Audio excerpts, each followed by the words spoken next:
هصير أحسن هصير أحسن. Assalamualaikum warahmatullahi wabarakatuh. Waalaikumsalam. Alhamdulillah wassalatu wassalamu ala rasulillah Sayyidina Muhammad ibn Abdullah wa ala alihi wa sahbihi wa mawala. Rabbi shrah li sadri wa yassir li amri wahlul 'uqdatam min lisani yafqahu qawli waj'al li waziran min ahli. Qala mu'allifu rahimahullah wa nafa'ana bi'ulumi fid dharain. Allahumma yassir lana wa la tu'assir 'alaina. Allahumma anfa'na bima 'allamtana. Allahumma iftah lana wa lakum futuhal 'arifin bi rahmatika ya arhamar rahimin. Walhamdulillahi rabbil alamin. Yang saya hormati dan yang saya muliakan segenap karyawan Dompet Doa Afafan, yang mudah-mudahan semuanya saya doakan selalu dalam lindungan Allah Subhanahu wa Ta'ala, diberikan kesehatan sehat jasmani maupun rohaninya. Mudah-mudahan ditambah-tambah keberkahannya dan ditambah-tambah kemuliaannya pada Allah Subhanahu wa Ta'ala. Pertama-tama dan yang paling utama, marilah kita memuji bersyukur kehadirat Allah Subhanahu wa Ta'ala, yang mana pada detik ini kita masih bisa merasakan karunia nikmatnya, terutama nikmat yang paling istimewa, yakni nikmat iman dan Islam. Diiringi nikmat sehat walafiat, panjang umur, sehingga alhamdulillah kita semua telah melaksanakan kewajiban kita, yakni sholat zuhur. Alhamdulillah dilaksanakan secara berjamaah, yang mudah-mudahan segala aktivitas ibadah kita, baik ibadah wajib ataupun sunnahnya, diterima oleh Allah Subhanahu wa Ta'ala.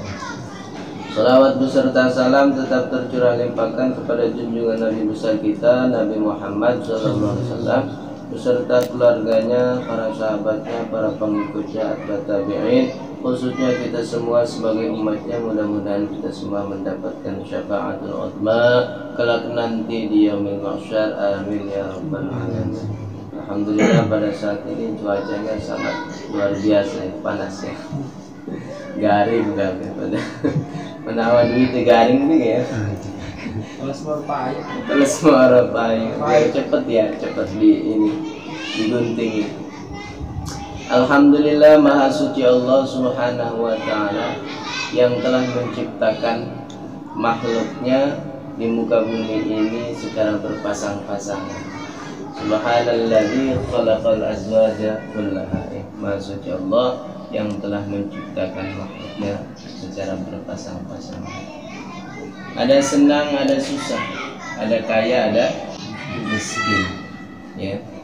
Ada atas, ada bawah. Maka ya, hidup di dunia ini perlu kita memilih, ya, pengen senang apa pengen susah. Kang Hafid pengen senang apa pengen susah? Pengen senang.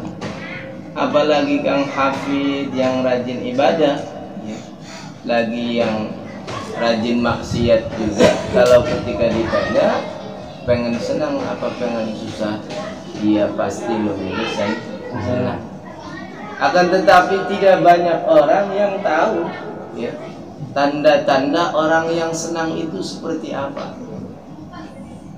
Ketika ditanya, iya saya pengen senang, tapi ditanya lagi, tahu nggak ciri-ciri orang yang senang itu bagaimana?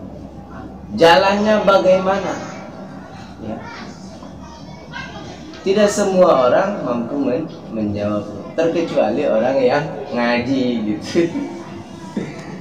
Maka Rasulullah Sallallahu Alaihi Wasallam kata Rasulullah, ya, walisa'idi salasu alamati. Terdapat 3 tanda-tanda bagi orang yang senang. Orang yang senang itu memiliki ciri-ciri, ya. Ada 3 ciri-ciri, kan? Yang pertama, qutun halal. Makanannya memilih makanan yang halal. Tidak sembarangan makan. Jangan asal nyaplok baik. Kenapa? Ya, orang yang memakan makanan halal, ya, tergolong orang-orang yang senang. Karena man akalal halal ya sofadi, orang yang memakan makanan halal itu agamanya bersih, murni ya. Selamat agamanya. Waraqa qalbuhu, hatinya halus. Walam yakun li da'wati hijab, doanya tidak ada penghalang, mustajab. Maka salah satu penyebab doa terhalang itu adalah dari makanan yang haram. Milih makannya, dan kayak biawak bukan nyaplok aja ya.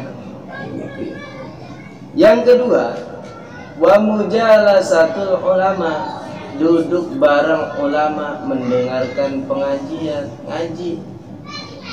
Nah itu, ketika seseorang mau bergabung duduk bareng bersama ulama mendengarkan pengajian, maka dia tergolong orang yang senang. Jangankan duduk bareng para ulama, melihat wajah ulama dengan hati yang gembira, senang, Allah akan jadikan di setiap penglihatannya ya, melihat ulama dengan keadaan senang, menjadikan malaikat.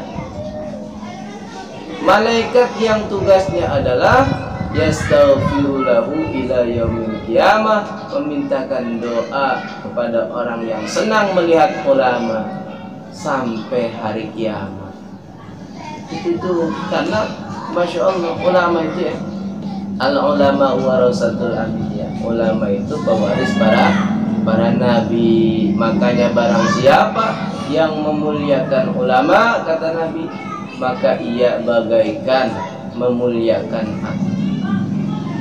Barang siapa yang memuliakan aku, maka ia bagaikan memuliakan Allah Subhanahu wa ta'ala. Barang siapa yang memuliakan Allah Subhanahu wa ta'ala, maka tempatnya nanti di yaumil qiyamah adalah surga. Jadi berantai tasalsul.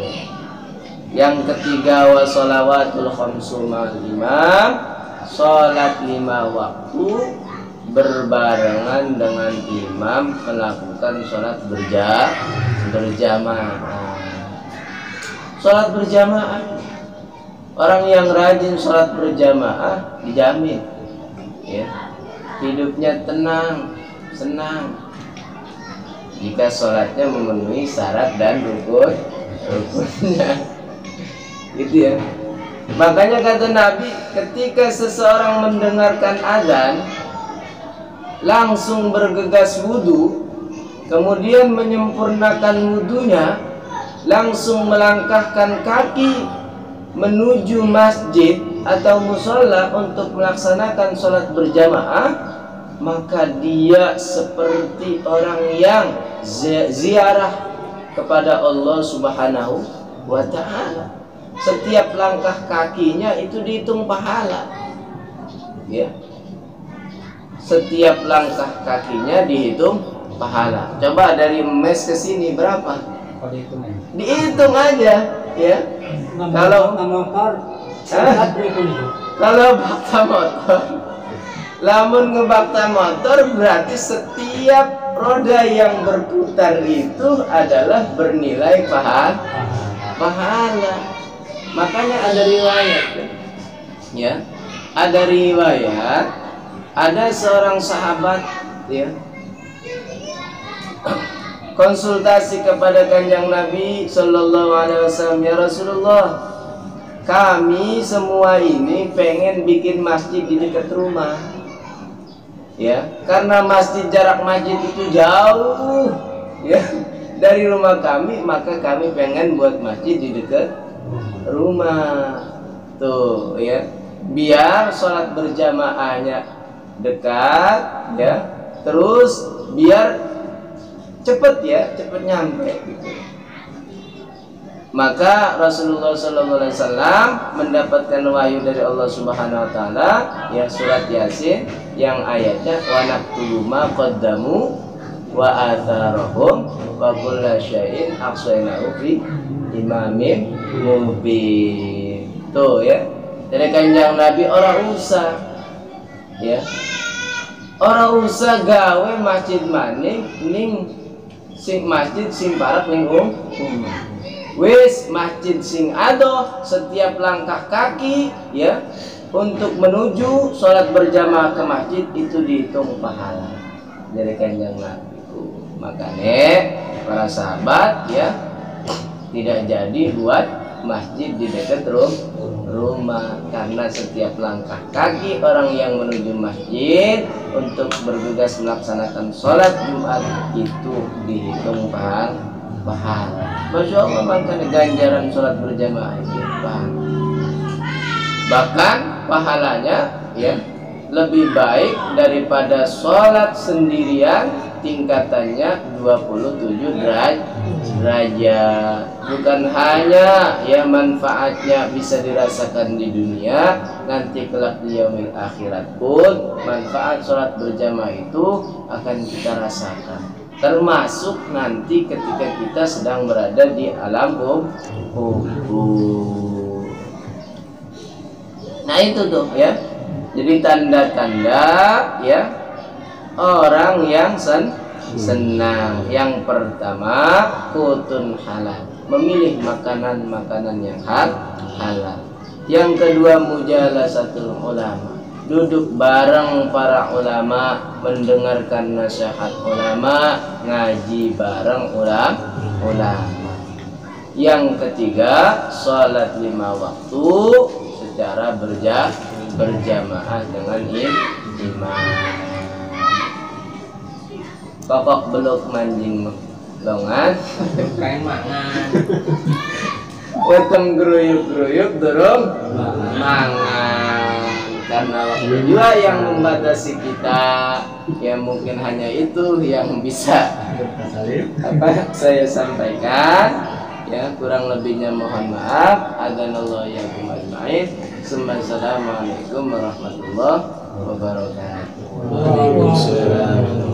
Sallallahu rabbuna ala nuril mubin Ahmadal Mustafa Sayyidil Mursalin wa ala alihi wa sahbihi ajma'in. Sallallahu rabbuna